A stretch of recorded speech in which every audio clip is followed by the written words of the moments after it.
Jésus-Christ qui a porté tous nos péchés pour nous, l'a fait avant même que vous et moi soyons nés. Il les a tous enlevés. Avons-nous encore des péchés en nous? Non. Et qu'en a-t-il des péchés que commettrait demain? Ils sont également compris dans le péché de l'humanité. Maintenant, abandonnons les péchés futurs. Les péchés que nous commettons sont également compris dans le péché du monde, n'est-ce pas? Ils ont été transférés sur Jésus, oui ou non? Oui, bien évidemment. Alors les péchés de demain ont-ils également été transférés sur lui? Oui, il les a tous pris sans exception. Il n'en a pas laissé un seul de côté. L'Évangile nous dit de croire de tout notre cœur au fait que Jésus a pris tous nos péchés une seule fois et qu'il a payé pour tous. Commencement de l'Évangile de Jésus-Christ, le Fils de Dieu, Marc 1.1.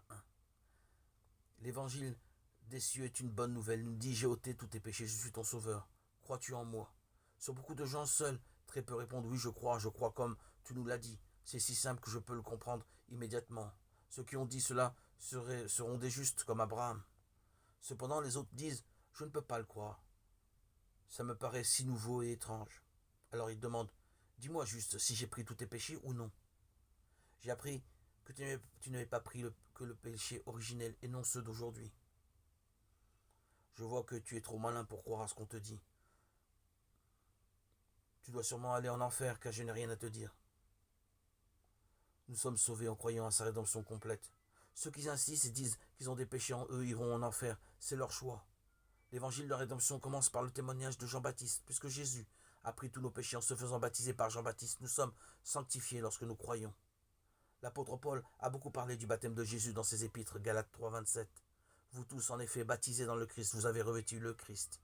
Être baptisé dans le Christ signifie que nous sommes dans le Christ. Quand Jésus a été baptisé, nos péchés ont été transférés sur lui par Jean-Baptiste et nos péchés ont tous été effacés. 1 Pierre 3.21. Ce qui y correspond, c'est le baptême qui vous sauve à présent, qui n'est pas l'enlèvement d'une souillure charnelle, mais l'engagement à Dieu d'une bonne conscience par la résurrection de Jésus-Christ.